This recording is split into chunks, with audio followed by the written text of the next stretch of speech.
ஆரம்பிச்சலாம்.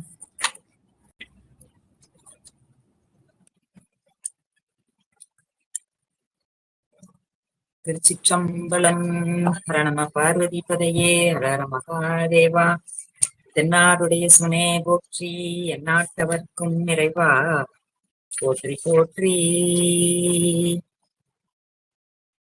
கங்கை வார்சடையாய் கணநாதா, காலகாலனே காமனுக்கு அளவே அனலே, பொங்கு மா கடல் விடற்றானே பூதநாதனே புண்ணியா புனிதா, செங்கண்மால் விடையாய் தெளித்தேனே தீர்த்தனே, திரு ஆவடு துறை உரையுள் அங்கநாயனை அஞ்சல் என்று அருளாய், ஆரணக்கு உறவு அமரர்கள் ஏரே. பண்டு அறியாமை பிடித்து விட்டேனே விடாது பற்றி கொண்டு, குணவழி விட்டு திருத்தி என் கோதகற்றி, கொண்டரிகப்பதம் தந்தாய்க்கு என்னால் ஒரு போகம் உண்டோ, தன் கமிழ் கோமுக்தி முத்தி பஞ்சாக்கர சத்குருவே. கருணை பொழி திருமுகத்தில் திருநேற்று நூதலும், கண்டாரை வசப்படுத்த கனிந்த வாயழகும், பெருமை தரு துறவோடு பொறையுள்ளத்தில் பொறுத்தே, பிஞகனார் மலர்த்தாள்கள் தெரியாத மனமும், மறுவினர்கள் அகலாத ஞானமே வடிவாம், வளர்த்துறை செய் சிவஞான மாமுனிவன் மலர்த்தாள் ஒரு பொழுதும் நீங்காமல், எனதுள்ளத்தில் சிரத்தில் ஓதிடும் நாவினில் என்றும் நீ வைத்தே உரைப்பாம். திருச்சிற்றம்பலம். எல்லாம் வல்ல அருள்மிகு அங்கேற்கனி சமேத ஆளவாய் சுக்கநாத பெருமான் திருவள்ளினாலும், திருக்கைலாய பரம்பரை திருவாவடுதுறை ஆதீன குருமகா சன்னிதானம் அவர்களுடைய குருவர்லினாலும், மாத சிவஞான சுவாமிகள் அருளி செய்த நூற்சிந்தனையை நம்முடைய புனிதர் பேரவை அன்பர்கள், புனிதர் பேரவை அமைப்பு சார்ந்த சான்றோர் பெருமக்கள் இந்த ஞான பூசையினை சிறமேற்கொண்டு ஏற்றி போற்று வருகின்றார்கள். அந்த வகையிலே தொடர்ந்து நாம் மாதவ சிவஞான சுவாமிகள் அருளி செய்த கலசை பதிற்று 10 அந்தாதி என்கின்ற அற்புதமான நூலை சிந்தித்துக் கொண்டு வருகின்றோம். குருவருளுக்கும் திருவருளுக்கும் நன்றி பயத்து இந்த எழில் பூசையினை நடத்தி வருகின்ற சான்றோர் பெருமக்களுடைய திருவடிகளை வணங்கி, இதனைத் தொடர்ந்து செவிமடுத்து வருகின்ற சிவனே செல்வர்களையும் வணங்கி இந்த நூலுக்குள் நாம செல்லலாம். சென்ற பதிவிலே நாம் அந்த 56, 57வது பாடல்கள் வரைக்கும் சிந்தித்தோம். அந்த 57வது பாடலிலே அருள் வழி நடந்து பாசம் அறுக்குமாறு உணரமாட்டீர், மருள் வழி நடந்து மேன்மேல் வல்வினை ஈட்ட வல்லீர், தெருள் வழி கேட்பீராகில் சிவபெருமான் கலசை வாழ்வை ஒருமுறை இறைஞ்சீர் என்றும் இன்பத்தேன் உண்ணலாமே என்று பாடினார். எம்பெருமானுடைய பராக்கிரமத்தை அருளாளர்கள் அருளி செய்த இந்த அருள் நூல்களை நாம் சிந்திக்கின்ற வகையிலே அந்த சைவ நெறி நமக்கு வலுப்படுகின்றது. அப்படி அந்த நெறி சார்ந்து நிற்கின்ற பொழுது இன்பத்தேன் உண்ணலாமே, இறைகளோடு இசைந்த இன்பம், இன்பத்தோடு இசைந்த வாழ்வு, எம்பெருமானோடு இசைகின்ற அந்த வாழ்வு நமக்கு இன்பத்தை, மாறாத இன்பத்தை கொடுக்கக்கூடியனவாக இருக்கின்றது. நிலைத்த இன்பத்தை, அதுதான் மிக முக்கியம், நிலைத்த இன்பத்தை.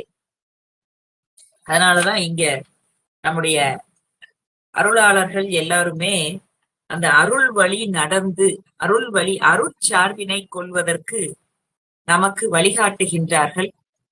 புறச்சார்பை விட்டு நீங்கி அந்த அகச்சார்போடு கூடி அதிலும் அருள் வழி நடந்து, அப்படி நடந்தோமையானால், இறை வழி நின்றோமையானால் பாசத்தை அறுக்கக்கூடிய அந்த பயன் நமக்கு கிடைக்கின்றது.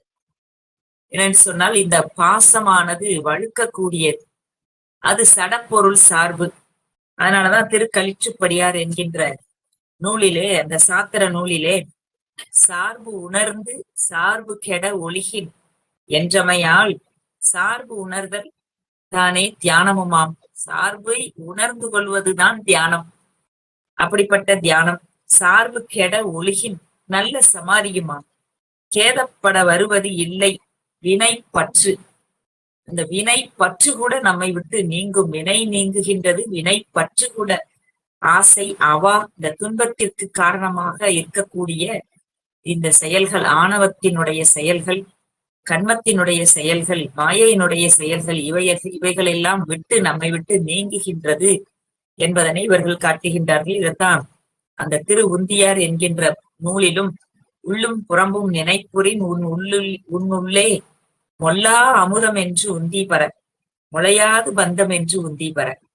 மொல்லா அமுதம், இந்த மொல்லா அமுதம் என்பது அவன் இந்த உயிர்களோடு இருக்கக்கூடிய அத்துவித நிலையை உணர்ந்தவர்களுக்கு அவன் அமுதமாக, தேனாக இருக்கின்றான் என்றெல்லாம் இவர்கள் காட்டுகின்றார்கள். இதனை நம்முடைய கரைக்கலம்மையார் திரு இரட்டை மணி மாலையில தலையாய ஐந்தினையும் சாதித்து தாழ்ந்து தலையாயின உணர்ந்தோர் காண்பார், தலையாய அண்டத்தான் ஆதிரையான் ஆளாளம் உண்டு இருந்த கண்டத்தான் செம்பற்கழல். அவனுடைய கழலை தலையாய பொருளாக உணர்ந்து கொள்பவர்களுக்கு அல்லால் அந்த வினை நீக்கம் என்பது அமையாது என்பதனை அவர் நமக்கு அற்புதமாக காட்டி அருள்கின்றார். இந்த கருத்து கொண்டு இந்த 58வது பாடல் நமக்கு அமைகின்றது. அவனை நினைந்தவர்கள், உணர்ந்தவர்கள், மெய்ப்பொருளை உள்ளவாறு உணர்ந்தவர்கள் இன்பத்தேன் உண்ணலாமே என்று அந்த 57வது பாடலிலே காட்டிய நம்முடைய முனிவர் பெருமான் 58வது பாடலிலே உன்னிறை அமுதே என்றும் உயிரினுக்கு உயிரே என்றும் பண்ணின்னல் இசையே என்றும் பழத்திடை சுவையே என்றும் கண்ணினுள் மணியே என்றும் கலசைவாள் சிவமே என்றும் எண்ணி நெஞ்சு உருகி ஏத்தப் பெற்றவாறு எளியனேனே. ஏத்தப் பெற்றவாறு எளியனேனே. இறைவன் அடியவர்களுக்கு அடியவர்களாக எளிமையாக இருக்கின்றான். அடியவர்களுக்கு எளியவன், அடியார்க்கு எளியன். அவன் யார் ஒருவர் அந்த யான் எனது என்ற அகப்புற பற்றை நீக்கி அவனுடைய கலப்பினை இந்த ஆன்மாக்களோடு அவன் ஒன்றாக, வேறாக, உடனாக இருக்கின்றான் என்று அவனுடைய இலக்கணத்தை சொல்லுகின்ற பொழுது நாம் பார்க்கின்றோம். இறைவன் உயிர்களோடும் உலகத்தோடும் பிரிப்பின்றி அத்துவிதமாக கலந்து இருக்கின்றான். எல்லாவற்றிலும் அவன் இருக்கின்றான், எல்லாமுமாக இருக்கின்றான் என்றெல்லாம் படிக்கின்றோம், ஆராய்கின்றோம், படிக்கின்றோம், கேட்கின்றோம். ஆனா அதை உணர்பவர்கள், அவன் அத்துவிதமாக இருக்கக்கூடிய தன்மையினை உணர்ந்தவர்கள் எப்படி உணர்வார்களா? உன்னிறை அமுதே என்றும், உள்ளத்தில் நிறைந்து இருக்கக்கூடிய அமுதம், அமுதமாய் இருக்கக்கூடியவன் அவன் என்றும், உயிருக்கு உயிரே என்றும். அதாவது இறைவன் இந்த உயிர்களோடு கட்டுநிலையில் நாம இப்போ இருக்கின்ற நிலை, கட்டுநிலை, அது இந்த பாசபந்தங்களோடு கூடிய சகல நிலை என்று நாம் பார்க்கின்றோம். அப்படிப்பட்ட நிலையில் அவன் இந்த ஆன்மாக்களோடு அவையே தானேயாக இருக்கின்றான். நாம் இந்த உயிர்களாகவே அவன் இருக்கின்றான், இந்த உலகமாகவே அவன் இருக்கின்றான். அந்த நிலையிலிருந்து, இந்த கட்டிலிருந்து நீங்கி எப்பொழுது நாம் இந்த மாயா பந்தங்களிலிருந்து, மாயையிலிருந்து நமக்கு கொடுக்கப்பட்ட இந்த உடம்போடே உயிராக நாம் வாழ்கின்றோம். அப்படி இந்த உடம்பு நிலை இல்லாதது, அவன் நிலைத்தவன் என்று உணர்கின்ற பொழுது அவனே தானே ஆகி இந்த உயிர்கள் அவனாகவே அவனுடைய அருள் முழுமையாக இருக்கும்படி, அதாவது கட்டு நிலையில இந்த உயிர்களே இருக்கும்படியாக இருக்கின்றது. அவன் மறைந்து கொண்டு இந்த உயிர்களாகவே இருக்கின்றான். இந்த கட்டு நம்மை விட்டு நீங்குகின்ற பொழுது இவன் அவனுக்குள் இருந்து அவனாகவே இவன் அவனாக இருக்கின்றான்.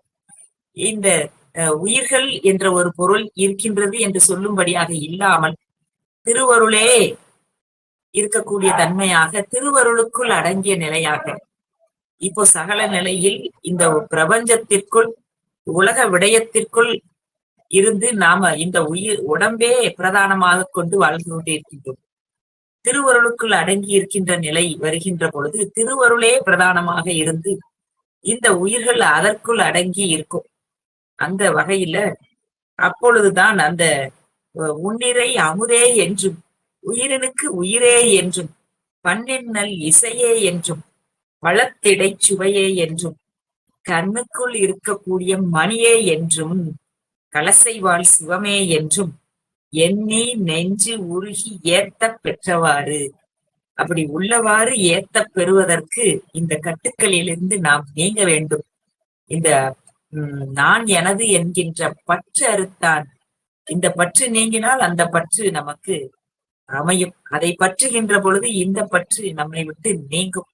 அதான் இங்க காட்டுறாரு. அப்படி நான் பெற்றேனே எளியனேனே அடியனுக்கு வந்து நீ காட்டினாய் இந்த கலசை கலசை பதியிலே என்று முனிவர் பெருமான் அதை காட்டுறார். அந்த நிலையில் எளியனேன் 59வது பாடல்.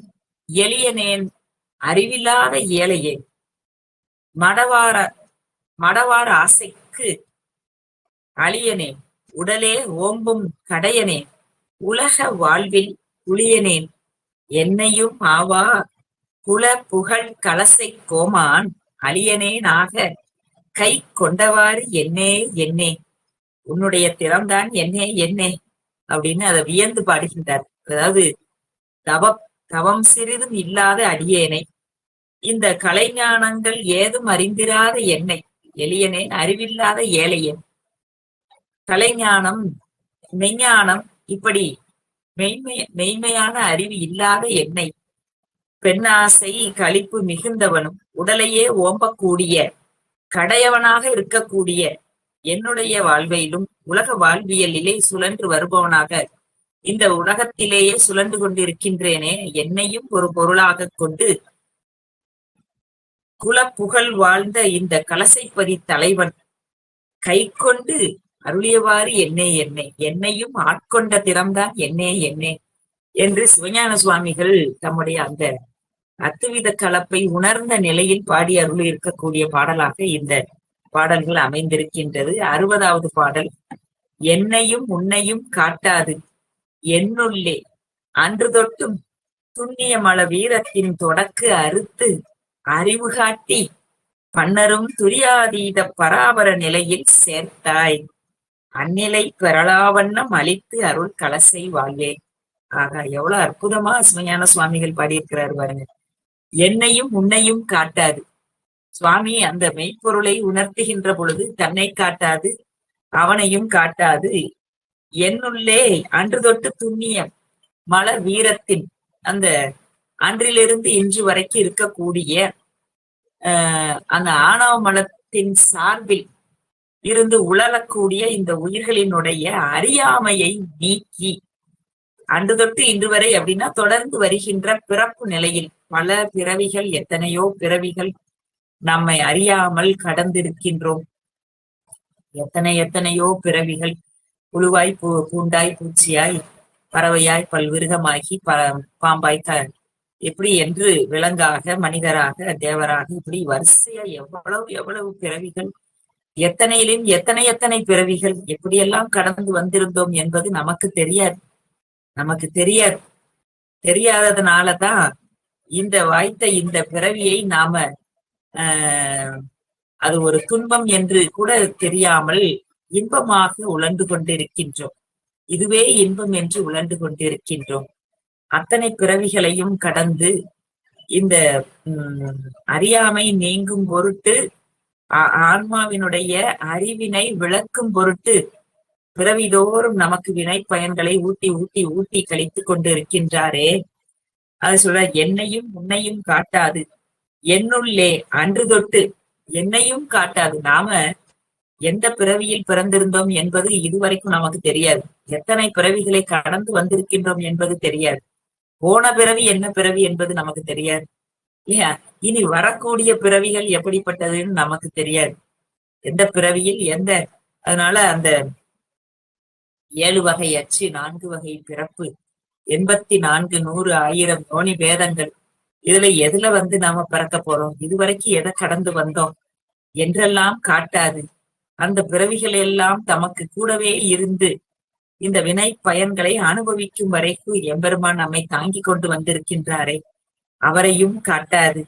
என்னுள்ளிலே அன்று தொட்டும் துண்ணியமான வீரத்தின் தொடக்கு அரித்து அருவு காட்டி, இந்த தொடக்கு மாயத் தொடக்கு, பிறவி தொடக்கு, இதை அறுத்து இதற்கு காரணமாக ஏதுவாக இருக்கக்கூடிய நம்முடைய வினை பயன்களை அறுத்து, வினைகள் இருக்கின்ற வரைக்கும் பிறப்பு.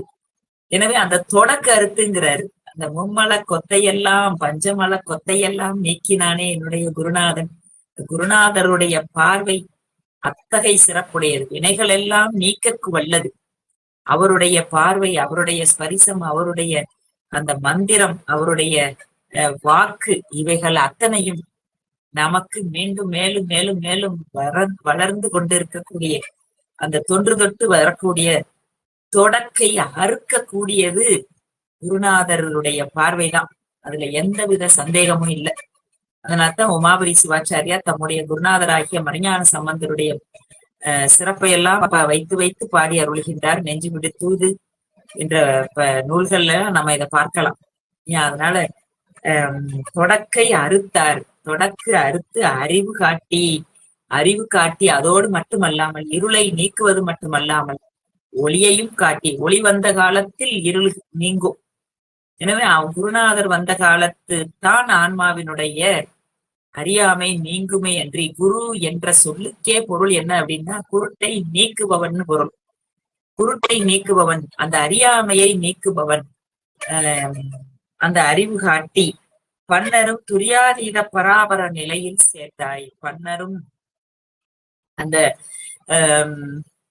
துரியாதீத நிலை, துரியாதீத நிலை என்பது இந்த முதல் பாடல்ல நம்ம பார்த்தோம் இல்லையா? உன்னிறை அமுதே என்றும் அவனுடைய அத்துவித நிலையை உள்ளவாறு இந்த ஆன்மா உணர்ந்து கொள்வதுதான் துரியாதீத நிலை. அந்த நிலைக்கு தகுதிப்படுத்துவது இந்த ஆன்மாவினுடைய அறிவு. அந்த ஆன்மா தன்னை தகுதிப்படுத்தி கொள்ள வேண்டும், துரியாதீத நிலைக்கு பக்குவப்படுத்தி கொள்ள வேண்டும். அதற்குத்தான் இந்த பிறவியே. மானுட பிறவிதானம் வகுத்தது ஆனிடத்தில் அஞ்சு கொண்டு அர்ச்சிக்கவேன்னு சொல்றார். அத பெருமானை, சிவபெருமானை வணங்கி அவரை அர்ச்சிக்க அர்ச்சிக்க அர்ச்சிக்க நம்முடைய வினைகள் எல்லாம் நீங்கி மொல்லமா அமுதம் என்று உந்தி வர, மெல்ல விளைந்தது என்று உந்தி வரங்கிற போல அந்த மொல்லா அமுதம் உள்ளத்தில் இருக்கக்கூடிய இதுகாரும் மறைந்திருந்த எம்பெருமான் விளங்கி தோன்றக்கூடிய நிலை, அதுதான் துரியாதீத நிலை, பராபர நிலை, அந்த மேலான நிலை. அந்த நிலையில் சேர்த்தாய். அந்நிலை விரலாவண்ணம். அப்படிப்பட்ட துரியாதீத நிலைக்கு கொண்டு வந்து பெருமானே சேர்த்து விட்டாய். சேர்த்து விட்டது மட்டும் இல்ல, அந்த நிலை பிறழாமல் இருத்தல் வேண்டும். அதனாலதான் அரண்கலல் செலுமே. குருநாதர் வந்த உடனே 8வது நூற்பாவுல சொல்றார் மெய்கண்டார், அரண்கலல் செலுமே. அந்த காணும் உபகாரம், காட்டும் உபகாரம் 5லும் காணும் உபகாரம் 11லும் சொன்ன பிறகு அன்பே அரண்கலல் செலுமே என்று சொன்னார். அப்படி அரண்கலல் செல்லுவதோடு நிறைவுபடுத்தல, அடுத்தும் ஒரு நூற்பா வைக்கிறார். அந்த நூற்பா அப்படிப்பட்ட நிலை நிறுத்துவதற்காக பெற்ற சிவதரிசனம், பெற்ற சிவப்பேறு நிலைப்படுவதற்கு என்ன செய்யணும் அப்படின்னா, அதுக்கு பிறகும் குருலிங்க சங்கம வழிபாடு, அந்த நிட்டை, அதீத நிட்டை கூடவே, நிட்டை இல்லாத உடல் நீத்து இணையாண்ட அப்படிங்கிறார்.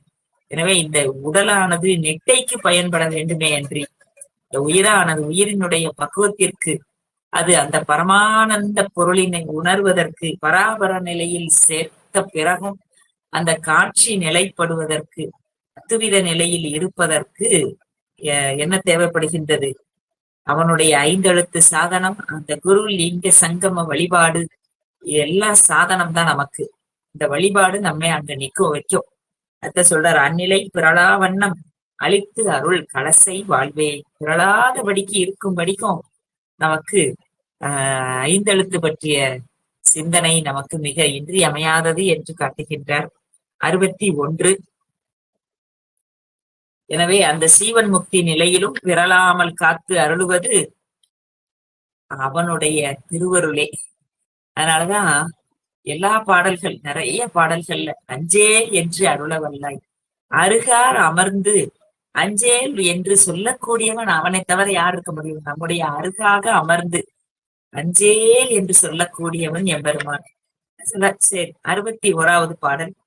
வேயன்று தோழி மலையான் மடந்தை விரிநீர் உடுத்த உலகம் தாயன்று இறைஞ்சி சிவகாமி அம்மை ஒருபால் மணந்த தலைவன் வாயொன்றும் அன்பின் அடியார்கள் வாழ்த்தும் கலசை பெரும் பதியில் வாழ் தீயொன்று கையன் அடியே அல்லாது தெருளாது சிந்தை பெரிதே.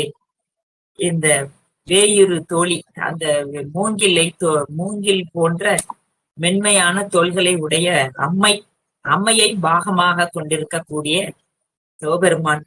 அந்த சிவபெருமான் கடலை ஆடையாக உடுத்த உலகம் யாவும் தாயன்றி இறைஞ்சும் தன்மையாலுமான சிவகாமி அம்மையினுடைய அந்த தன்மையை இங்க சொல்றாங்க.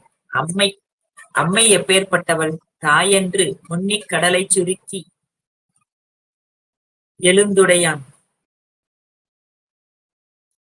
அந்த கடலை ஆடையாக உடுத்த உலகம் யாவும் தாயன்று இறைஞ்சும் தன்மையாலுமான இந்த உலகமெல்லாம் தாயென்று, உலகத்திற்கு ஒருத்தி என்று போற்றப்படுகின்ற அவள் நம்மை காக்கக்கூடியவள். அந்த சிவகாமி அம்மையை ஒரு பாகத்தில் கொண்ட பெருமான். தாயன்று இறைஞ்சும் சிவகாமி அம்மை ஒருபால் மணந்த தலைவன். சிவபெருமானுக்கு சொல்லுகின்ற பொழுது அந்த மூங்கிலை ஒத்த தோள்களை உடைய உலகமெல்லாம் அம்மையை என்று போற்றக்கூடிய சிவகாமி அம்மையை பாகமாக கொண்டிருக்கக்கூடிய பெருமான். அவன் எப்பேற்பட்டவன்? வாயொன்றும் அன்பின் அடியார்கள் வாழ்த்தும் கலசை பெரும் பதியில். அடியார்கள், வாயொன்றும் அன்பின் அடியார்கள் அப்படின்னா வாய் ஒன்றும், ஒருவன் என்னும் ஒருவன் காண்க என்பது போல இறைவனை வாழ்த்தி பாடக்கூடிய, இறைவனையே வாழ்த்தி பாடக்கூடிய அடியார் பெருமக்கள். சிவபெருமானையே முழுமுதற் பொருள் என்று பொது நீக்கி தன்னை நினையவல்ல அடியார்கள். அப்படிப்பட்ட அடியார்கள் இந்த கலசை பெரும் பதியில் வாழும் அனல் ஏந்திய பெருமானுடைய திருவடியை அன்றி வேறு ஒன்றையும் ஒரு பொருளாக கருதி மதிக்காது. அவர்கள் இந்த பெருமானுடைய திறத்தை பாடக்கூடிய அன்பு உடையவர்களாக, திறம் உடையவர்களாக, இருள் நீங்கிய மனத்தை உடையவர்களாக இருக்கின்றார்கள். அப்படிப்பட்டவர்கள் வந்து பாடுகின்ற இந்த திருத்தலத்தில் கலசைப்பதியில் எழுந்தருளி இருக்கக்கூடிய பெருமானே, உன்னை அல்லாது ஒரு பொருளை நான் மதித்தும் இரேன், மதியாதவரோடும் கூடேன் என்பது போல அந்த சிவபெருமானை நான் சிந்தித்து இருக்கின்றேன் இந்த திருத்தலத்தில் என்று தெருளாது சிந்தை பிரிதே. இதை விட்டு ஒரு கணமும் நீங்காது இருக்கக்கூடிய சிந்தை உடையவன் அப்படின்னு அதை சொல்றார். ஆக எம்பெருமானே பொருள் அவன் தாங்க, பொருள் சிவன். இது சிவம் என்று காட்டவல்ல நெறிதான் இந்த நெறி. எனவே இப்படிப்பட்ட முனிவர் போல இருக்கக்கூடியவர்கள் காட்டினாலன்றி உண்மையை நாம் உள்ளவாறு உணர்ந்து கொள்ள முடியாது. அதை நீ சொல்றார். அடுத்து 62. பிறப்போடு இறப்பில் இதுகாரும் நைந்து பிரிதொன்று சார்பு கிடையாது உறுப்பால் மயங்கி மடவார் வளைக்குள் ஒளிதந்து அலைந்த சிறியேன் புறச்சார்பு மற்றை அகச்சார்பு நீத்து உன் அருளை பொருந்த அருளாய் இறப்பார்கள் என்பு தலை மாலை சூடி கலசை பதிக்குள் இறையே. எம்பெருமானை இதுகாரும் பிறப்பு இறப்பு பிறப்பு இறப்பு என்கின்ற அந்த சுழற்சியில் வலையில் போக்கும் வரவுமாக புரிந்த அடியனை என்னை நைந்து, பிறப்புள் இறப்பு என்பதில் நைந்து, அதாவது பிறவாமை வேண்டும் என்று ஏன் கேட்கிறாங்க அப்படின்னா, பிறந்தால் இறக்கணுமே, இறந்தால் மீண்டும் பிறக்கணுமே என்பதனால் பிறவாமை வேண்டும் என்று கேட்கிறார்கள். காரைக்காலம்மையார் கேட்கிறாங்க, அருளாளர்கள் கேட்கிறாங்க, எல்லாரும் கேட்கிறாங்க சுவாமிகிட்ட, சுவாமி மீண்டும் பிறப்பு உண்டு எனில் உன்னை என்று மறவாமை வேண்டும். அப்படி உன்னை மறவாது இருந்தா இந்த பிறப்பை நாம் அறுத்து கொள்ளலாம். அதற்காக இப்படி நமக்கு என்ன கேட்கணுங்கிறதுக்கு கூட நமக்கு அருளாளர்கள் காட்டுகின்றார்கள். அந்த வகையில பிறப்போடு இறப்பில் இதுகாரும் நைந்து நைந்து நைந்து நைந்து பிரிதொன்று சார்பு கிடையாது. பிரிதொரு சார்பு இல்லாமல் இந்த பிறப்பு இறப்புகளிலே நைந்து நைந்து நைந்து வினைப்பயனை நீக்கிக் கொள்கின்ற நிலையில உறுப்பால் மயங்கி, அந்த உறுப்பு என்பது இங்கே இந்திரியங்கள். இந்திரியங்கள், ஐம்பொறிகள், ஐம்புலன்கள், இவை நமக்கு மயக்கத்தை தரக்கூடியது. எனவே உறுப்பால் மயங்கி அந்த மடவார் வலைக்குள் ஒளி தந்து அலைந்த சிறியேனேன், இப்படி இந்த இன்பத்திலே அலைந்து கொண்டிருக்கக்கூடிய சிறியனாக இருக்கின்றேன். அறிவு நொந்து இந்த வினையினால் பிறந்து இறந்து நொந்து போய் இருக்கிறேன் அப்படின்னு சொல்றார். புறச்சார்பு அற்றை மற்றை அகச்சார்பு நீத்து. இந்த புறச்சார்பும் அகச்சார்பும் நீத்து அப்படின்னா யான் எனது என்கின்ற அந்த தன்மையெல்லாம் நீக்கி, இந்த பிறப்புக்கும் இறப்புக்கும் காரணமே அதுதான். யான் எனது என்கின்ற பற்று. யான் என்பதும் எனது என்பதும் தான் அல்லாதவற்றை தான் என்றும், தான் அல்லாத இந்த உடம்பை தான் என்றும், தனதல்லாத இந்த உலகத்தை தனது என்றும் இருப்பதுதான் இந்த யான் எனது என்கின்ற புற அகப்பற்று. இதைத்தான் நீக்கணும்னு சொல்றார். இது அவ்வளவு எளிமையா, ஏன் எவ்வளவு ஒரு ஒவ்வொரு கணமும் நினைத்து நினைத்து நினைத்து நீக்கக்கூடியது. நாம் நினைத்தால் அதிலிருந்து நீங்கிவிட முடியாது. எம்பெருமானோடு திருவருள் துணை கொண்டுதான் இதிலிருந்து நீங்க முடியும். அதுதான் உண்மை. என்னன்னு சொன்னால் இந்த ஐம்புலன்களும் பொறிகளும் மீண்டும் மீண்டும் மீண்டும் நமக்கு அந்த மயக்கத்தை சார்பு, அதனாலதான் சார்பு விட்டொளி சார்பு ஒழுக அப்படிங்கிற சார்பு உணர்ந்து சார்பு கெடங்கிறார். இந்த சார்பை உணர்ந்து இந்த சார்பிலிருந்து நீங்கணுங்கிறார் இல்லையா? எனவே புறச்சார்பு மற்றை அகச்சார்பு நீத்து உன் அருளை பொருந்த அருளாய். உன் அருளோடே கூடியிருக்கக்கூடிய திருவருளே சேரக்கூடிய திருவருளே பொருள் என்று இருக்கக்கூடிய அந்த சார்பினை நீ எனக்கு அருள்வாய். ஒவ்வொரு கணமும் நாம நினைக்கிறோம், பக்தி செய்கின்றோம், நாம பெரிய ஒரு பக்திமான், நாம எம்பெருமானை நினைந்து பாடுகின்றோம், எல்லாம் செய்யறோம்னு நினைக்கிறோம். ஆனா அந்த கணந்தோறும் எம்பெருமானுடைய திருவருளே நினைக்கின்றோமானா அது ஒரு இல்லாத ஒன்றுதான். உண்மை அதுதான். ஏன்னா இந்த உடம்போடு சார்ந்து இருக்கின்றோம். அது மயக்கத்தை கொடுக்கின்றது. எந்த நேரமும் திருவருளை நினைந்து இருப்பதற்கு அது தடையாக அமைகின்றது. அதனால அந்த மயங்கி புறச்சார்பு அகச்சார்பு என்பது நீத்து அருளை பொருந்த, அந்த திருவருளில் பொருந்தினால் அன்றி இந்த சார்பு நம்மை விட்டு நீங்காது. அதனாலதான் திருவருளை பொருந்துதல் என்பதை வலியுறுத்துகின்றார்கள் அருளாளர்கள். அது நமக்கு மாபதி சிவாச்சாரியார் அந்த திருவருட் பயன் என்கின்ற நூலிலே காட்டுவார். பின் புகுவார் இன்புறுவர், முன் புகுவார் துன்புறுவர். அவன் அருளுக்குள் பொருந்தி அருளையே தலையாயதாக கொண்டு அருளுக்கு பின்னால் நாம் நின்றோமேயானால் நமக்கு இன்பம் வரும் இல்லையா? உண்மையான அந்த இன்பம் அது முன்புகுவார். அந்த திருவருளை மறந்து தன்னுடைய அறிவு கொண்டு இருந்தோமேயானால் அது நமக்கு துன்பம். அத நமக்கு அற்புதமா அந்த திருக்குறள்ல விளக்குகின்றார். அதை இங்க நமக்கு சொல்றார். அருளை பொருந்த அருளாய். திருவருளை பொருந்தி இருக்கக்கூடிய திருவருளையே நினைந்து, திருவருளையே வாக்கு மனம் காயம் என்ற மூன்றாலும் எம்பெருமானையே நினைந்து அவனுடைய வாழ்த்தி அவனுடைய சிவபுண்ணிய செயல்களையே செய்து வாழ்ந்தோமேயானால் அது நமக்கு பெருவாழ்வு. திருவருளை உணர்ந்து வாழ்வது மட்டுமே நமக்கு பெருவாழ்வு. அதுதான் பெருவாழ்வு. சொல்றார். புறச்சார்பு மற்ற அகச்சார்பு நீத்து உன் அருளை பொருந்த அருளாய். இறப்பார்கள் என்பு தலை மாலை சூடி கலசை பதிக்குள் இறையே. இந்த கலசை பதியில எழுந்தருளியிருக்கக்கூடிய பெருமானே, இந்த தன்மையை எனக்கு நீ அருள்வாயாக. எதை? புறச்சார்பும் அகச்சார்பும் நீக்கி திருவருளை பொருந்தும்படியாக நீ எனக்கு அருள்வாய் என்று இந்த இப்படிப்பட்ட பெரியவர்கள், தவ யோகிகள், சிவஞானிகள் எல்லோரும் எப்படி எம்பெருமானிடத்து எதை கேட்கின்றார்கள் என்பதை நாம் சிந்திக்க வேண்டும். சரி. 63வது பாடல். இறையென்று நம்பி வழிபாடு செய்யின் இரவாத இன்பம் மறுவ குறைவின்றி நின்ற அடியார் குழாங்களோடு கூடி வாழ அருளும் மறையொன்று நாவன் முதலோர்கள் வாழ்வை மதியாத வீரம் உதவும் பொறை கொண்ட சிந்தை அவர் கோவிருந்த புறமேவும் ஆதி முதலே. ரொம்ப அழகா ஒவ்வொரு பாடல்களும் முத்து முத்தாக தான் இருக்கு. சரி. இறை என்று நம்பி வழிபாடு செய்யின் இரவாத இன்பம் மறுவ.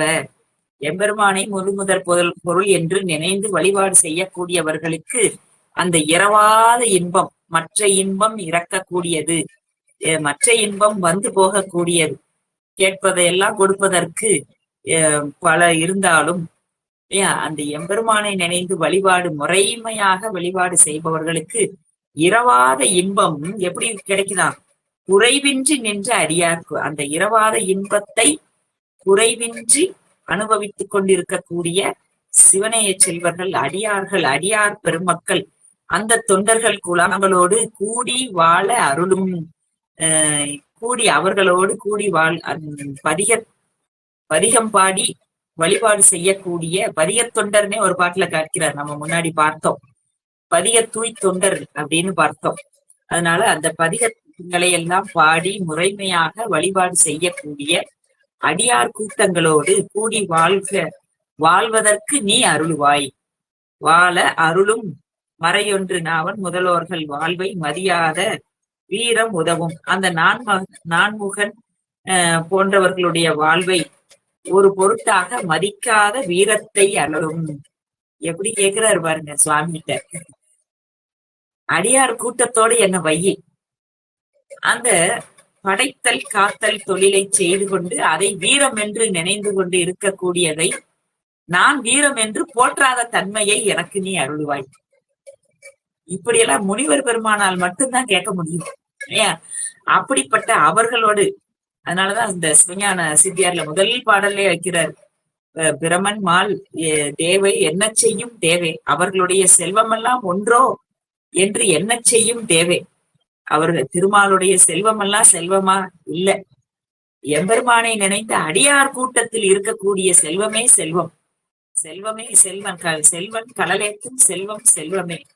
அடியவர்கள் ஏற்றுகின்றார்கள். அந்த கூட்டத்தோடு இருந்து நாமும் அவனுடைய கடலை ஏத்துவோமேயானால் அது நமக்கு இரவாத இன்பம், விட்டு நீங்காத செல்வம். விட்டு நீங்காத செல்வம், இரவாத இன்பம். இந்த சொற்களை பாருங்க, இரவாத இன்பம். ஆக இந்த இன்பத்தை தவிர வேறு எல்லாமே இறக்கக்கூடியது. இறக்கக்கூடியதுன்னா என்னது? நம்மை விட்டு நீங்கக்கூடியது. அதனால அந்த மதியாத வீரம் உதவும் பொறை கொண்ட சிந்தை அவர் கோவிருந்த புறம் மேவும். கோவிருந்த புறம், அது அந்த எம்பெருமானை கோவிருந்த புறம் என்பது இந்த கலசைக்கு மற்றொரு பெயர். நாம அறிமுக உரையிலே நாம பார்த்தோம். கோவிருந்த புறம், கோ அப்படின்னா அரசன், கோவாக பசு, அந்த அம்மை இருந்து வழிபட்ட தலம் கோவிருந்த புறம். அரசனாக இங்க எழுந்தருள் இருக்கக்கூடிய கலசைக்கோன்னு சொல்வார். அப்படிப்பட்ட தலத்திலே இருந்து இத்தனை வரங்களை நமக்காக அவர் அருளுகின்றார், கேட்கின்றார் முனிவர் பெருமான். 64வது பாடல். முதல் என்பது இன்றி, நடுவென்பதின்றி, முடிவென்பதின்றி, முழுதாய் அது என்பதின்றி, அவன் என்பதின்றி, அவள் என்பதின்றி, அவையாய் இது என்றவர்க்கும் அறியப்படாத இயல்பாகி உள்ள பொருளாம் மதிதங்கு சோலை செறி கோ இருந்த புறம் என்னும் எங்கள் சிவலோகரே. நிலா தங்கும் சோலைகள் இருந்த அந்த கோவிருந்த புறம், இந்த புறத்திலே முதல் நடு முடிவு என்பவை இன்றி, முந்திய முதல் நடு இறுதியும் ஆனாய் என்று இந்த பள்ளியெழுச்சியில மணிவாசக பெருமான் பாடுகின்றார். அதனால இவன் முதல், முடிவு, நடு இவைகளுக்கு அப்பாலும் இருக்கக்கூடியவன், பரிபூரணமாக இருக்கக்கூடியவன்.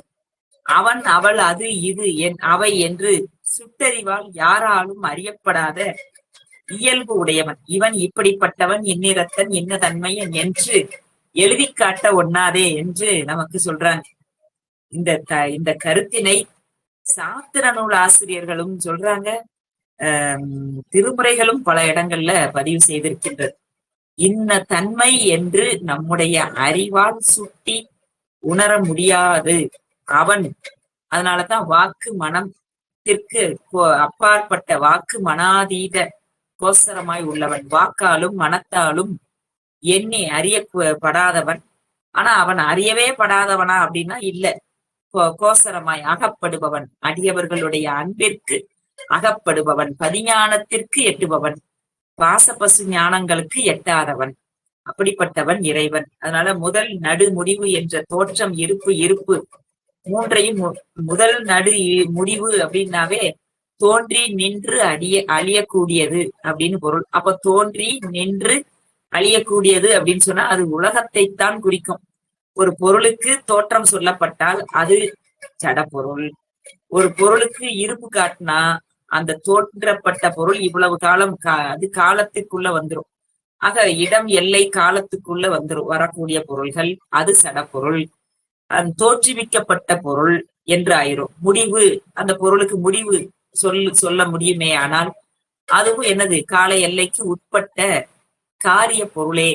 இப்ப இந்த காரிய பொருள் என்று சொல்லக்கூடியவைகள் எல்லாமே தோன்றி நின்று ஒரு காலத்தில் தோன்றி தோற்றுவிக்கப்பட்டு ஒரு காலம் வரைக்கும் இருந்து ஒரு காலத்தில் முடிவை எய்தக்கூடிய பொருள்கள். அதத்தான் முதல் நடு இறுதின்னு சொல்றாரு. இந்த வினைமையின் அதத்தான் நமக்கு கந்தர் அனுபூதியிலேயே ஒரு பாட்டுல காட்டுறார். மூவேடனை என்று ஒளியுமோ, இந்த உடம்பு தோற்றுவிக்கப்பட்டது, ஒரு காலம் வரைக்கும் இருக்குது, திரும்ப அந்த உடம்பு இந்த உயிரை விட்டு நீங்குகின்றது. ஆக இப்படிப்பட்ட இயல்புகளில் மூன்றும், இந்த இயல்புகள் எல்லாமே சடப்பொருளுக்குத்தான், அவனுக்கு கிடையாது. அவன் அதையெல்லாம் கடந்தவன் இல்லையா? அதனுள் இருக்கக்கூடியவனாலும் அதையெல்லாம் கடந்தவன். அவனுக்கு தோற்றம் ஏது, இருப்பு ஏது, முடிவு ஏது? எனவே அப்படி அதையெல்லாம் கடந்தவன்.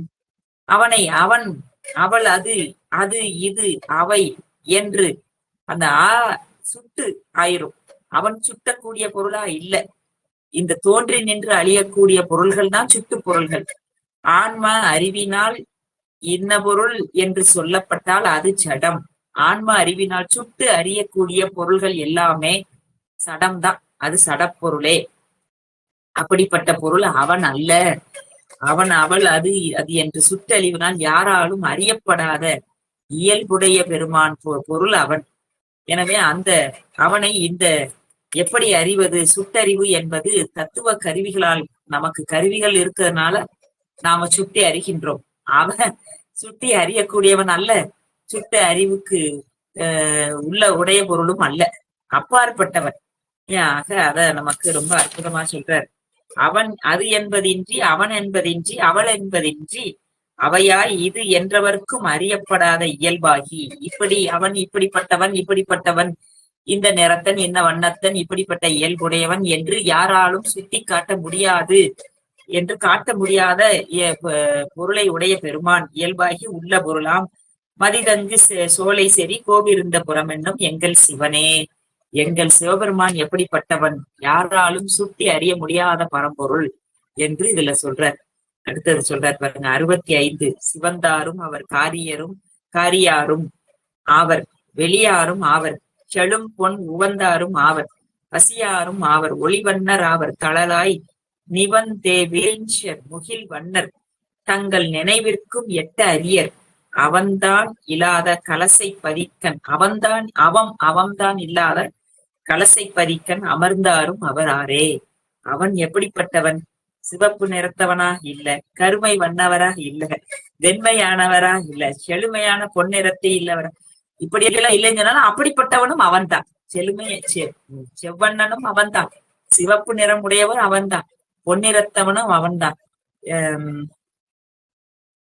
அதான் அந்த சேரமான் பெருமான் 11வது திருமுறையில ஒரு பாட்டு பாடுற, பொன்வண்ணம் எவ்வண்ணம் அவ்வண்ணம் மேனி பொழிர்ந்து இளங்க அப்படின்னு பாடுறார். அப்படிப்பட்டவன் பொன்வண்ணத்தன், சிவந்த அழல் நிறத்தவன், கருமை வண்ணத்தன், வெண்மையானவன், இந்த நிறத்தை எல்லாம் இப்படி அவன் உவந்து ஏற்றுக்கொண்டவன் பசுமை நிறத்து கூட அவன் உடையவனா. ஒளி வண்ணத்தவன். ஒளி எப்பேற்பட்ட அந்த சூரிய ஒளி 12,000 சூரியன் சேர்ந்து காட்டினாலும் அதைவிட ஒளி மேலான ஒளி அவனுடைய திருமேனி. அப்படி ஒளி வண்ணத்தராகவும் விளங்குபவர். நெருப்பாக ஓங்கி நான்முகலும் மாலும் நினைவாலும் எட்டுதற்கு அறியவன். தளலாய் நின்றவன். அந்த அண்ணாமலையில அருணாச்சலத்துல அந்த மலை மீது ஒளி பிளம்பாக தளலாக அடிமுடி காண சென்று அந்த அவர்களுடைய இருவருக்கும் எட்டாத பொருளாக யாம்பரம் என்று தேடி திரிந்த அவர்களுக்கு விளங்காத பொருளாக தளலாக நிமிர்ந்த பெருமான் நம்முடைய பெருமான். நினைவாலும் எனவே நான்முகனும் மாலும் நினைவாலும் எட்டுவதற்கு அறியவன். அந்த பெருமான் அவனறி இல்லாத கலசை பதியில் அமர்ந்தவரும் ஆவார். இப்படியெல்லாம் இருக்கக்கூடிய பெருமானாக இருந்தாலும் இந்த கலசை பதியில் எழுந்தருளி இருக்கக்கூடிய பெருமானாக அவனறி இல்லாதங்கிறார். அவனறி அப்படின்னா அவனை அன்றி உள்ள நெறியெல்லாம் அவநெறிதான். எம்பெருமானை நினைத்திருப்பதுதான் தவநெறி.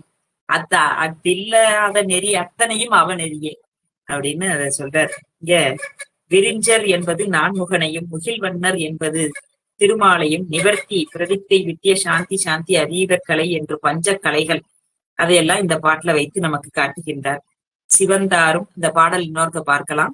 65வது பாடல். சிவந்தாரும் ஆவர், கரியாரும் ஆவர், வெளியாரும் ஆவர், செழும் பொன் உவந்தாரும் ஆவர், பசியாரும் ஆவர், ஒளி வண்ணராவர், தளலாய் நிவந்தே விரிஞ்சர் முகில்வண்ணர் தங்கள் நினைவிற்கும் எட்ட அறியார். அவன்தான் இல்லாத கலசை பதிக்கன் அமர்ந்தாரும் அவரே. அமர்ந்தாரும் அவரே. இந்த கலசை பதியில எழுந்தருளி இருக்கக்கூடிய பெருமானும் அவராக இருக்கின்றார் என்று இங்க காட்டுகின்றார். அவர் எப்பேற்பட்டவர் அப்படின்னா 5 கலைகளுக்கு அப்பாற்பட்டவர், 36 தத்துவங்களை கடந்தவர் பெருமான். அந்த பூதங்கள் 5ஆகி ஒளிவாகி பூதங்களை கடந்தவனும் அவன்தான், பூதங்களாக நிற்பவனும் அவன்தான். அதையும் நமக்கு இங்க காட்டி அருள்கின்றார். 66வது பாடல். அவமே விளைத்து முழு மூடனாகி அறிவென்பதின்றி அழிவாய் பவமே விளைக்கும் உடல் ஓம்பி என்றும் நரகில் படிந்து உழைவேன் சிவமே விளைக்கும் அடியார் குலாங்களோடு சேரும் நாளும் உளதோ தவமே விளைக்கும் உயர்போ விருந்த புறமென்னும் சைவ முதலே. இந்த பெருமானே, சைவ முழுமுதற் பெருமானாக இருக்கக்கூடிய பெருமானே, கலசையில் எழுந்தருளி இருக்கக்கூடிய பெருமானே, அவமே விளைத்து முழு மூடனாகி அறிவென்பதன்றி அழிவாய். அவமே விளைவித்து இந்த கேவல நிலையில அவல நிலையில், இந்த உடம்பும் இல்லாத நிலையில் இந்த உயிர் அவமே என்று கிடந்த இருந்து அங்கு அறிவென்பதின்றி, அறிகின்ற தன்மை சிறிதும் இன்றி இருக்கக்கூடிய நிலையில் இருந்த என்னை, கேவல நிலையில் இருந்த என்னை அழிவாய் பவமே விளைக்கும் உடல் ஓம்பி என்றும் இந்த சகல நிலைக்கு கொண்டு வந்து விட்டு, பவமே ஆனாலும் அந்த சகல நிலை என்பது தனுகரண புவன போகங்களோடு கூட்டி வைத்து, அப்படி கூட்டி விட்ட உடனே பெருமானை அறிந்து விடுமா? முடியாது. அது அந்த உடம்போடு கூடி பவமாகின்றது. பவத்துல இருந்த ஆன்மா சகல நிலையில பவமே செய்யக்கூடியதாக ஆகின்றது. நரகில் படிந்து உழைவேன். அப்படி கேவலத்துக்கும் சகலத்துக்கும் மாறி மாறி மாறி கிடந்து உழைகின்றேனே பெருமானே, சிவமே விளைக்கும் அடியார் குலாங்களோடு. அப்படி அவமாகவும் பவமாகவும் இருக்கக்கூடிய இந்த ஆன்மாவை சிவமே என்று, அந்த நற்கதி என்பது எப்பொழுது அந்த சிவமே என்று இருக்கக்கூடிய அடியவர்களோடு கூடுகின்ற நிலை, அடியார் குலங்களோடு சேரும் நாள் உளதோ, இவர்களோடு சேரும் நாள் உளதோ என்று நமக்கு இப்ப அந்த விரண்மிண்ட நாயனார் அந்த தேவாசிரிய மண்டபத்துல ஆரூர்ல அடியார் குலாங்களோடு அமர்ந்திருக்கின்றார். அப்பொழுது சுந்தரமூர்த்தி சுவாமிகள் அங்கு வந்து கொண்டிருக்கின்றார். அவர் பார்க்கின்றார். சுந்தரமூர்த்தி சுவாமிகள் எப்பேற்பட்டவர்? எம்பெருமானுடைய பிம்பம் அது இல்லையா? எம்பெருமானுடைய எம்பெருமான் கண்ணாடியில் பார்த்து வந்த அந்த ஒளி பேரொளி. சிவபெருமான் வேறு, சுந்தரமூர்த்தி வேறுன்னு சொல்ல முடியாது. அப்படிப்பட்ட தன்மையில அந்த தம்பிரான் தோழர் நம்பி ஆரூரர் அங்க வர்றார். இந்த அடியார் கூட்டங்களுக்கு அடியாருள் அடியாராகுவது என்னாலோ என்று மயங்கி நிற்கின்றார். அவர் அடியார்களை மரியாதை செல்பவரா இல்ல. அவருடைய திரு அவதார நோக்கமே திருத்தொண்ட தொகை வருவதற்குத்தானே. அதனால இந்த அடியார் குலங்களோடு சேரும் நாளும் உளதோ அப்படின்னு நினைக்கின்றார். அந்த வரலாறுல நம்ம அதை பார்க்கிறோம். அப்புறம் பெருமான் அடியவர்களுடைய தொண்டர்களினுடைய சிறப்பினை உணர்த்துகின்றார். பெருமான் உணர்த்த தில்லைவாள் அந்த நர்தம் அடியார்க்கும் அடியேன் என்று அடியெடுத்து கொடுத்து திருத்தொண்டர் தொகை பாட வைத்த திருத்தலம் அந்த நம்பி ஆரூரர் வாழ்கின்ற திருவாரூர் என்கின்ற திருத்தலம். அப்படிப்பட்ட அடியார்களினுடைய சிறப்பை எல்லாம் பாடக்கூடிய பதிகங்களை எல்லாம் அமைத்து கொடுத்தது நம்முடைய சைவ நெறி. அதனாலதான் சைவ முதலேங்கிறார். சுவாமியே எடுத்து கொடுத்து பதிகக்க பித்தா என்று அடி எடுத்து கொடுத்து, உலகலாம் என்று அடி எடுத்து கொடுத்து, நம் பொருட்டு நம்முடைய வினைகள் எல்லாம் நீக்கும் பொருட்டு இறைவனே இறங்கி வந்து அடி எடுத்து கொடுத்து பாடக்கூடிய பதிகங்கள் கொண்ட நெறி எது அப்படின்னா நம்முடைய சைவ நெறி. எனவே சிவமே விளைக்கும் அடியார் குலாங்களோடு சேரும் நாளும் உளதோ தவமே விளைக்கும். அப்படிப்பட்ட அடியோர் குலத்துடன் இருக்கக்கூடிய வாழ்வுதான் தவ வாழ்வு. அதைத்தான் சொல்றார். தவமே விளைக்கும் உயர் கோயிருந்த புறமென்னும் சைவ முதலே. கோவிருந்த புறத்துல இருக்கக்கூடிய சைவ முதலாக இருக்கக்கூடிய பெருமானே, இந்த அடியார் குலத்தோடு என்னை சேர்த்து வைக்கக்கூடிய நாள் எதுவோ அதுதான் தவ வாழ்வு. தவம் தவத்தினில் உடர்த்த என்று நமக்கு சொன்னது போல தவம் எது அப்படின்னா அடியார் கூட்டத்தோடு வாழ்கின்ற வாழ்வே தவம், தவ வாழ்வு. அதுதான் தவ வாழ்வு. காட்டுல போய் இருந்து எல்லாவற்றையும் விட்டு துறந்து வாழ்வது தவ வாழ்வு அல்ல.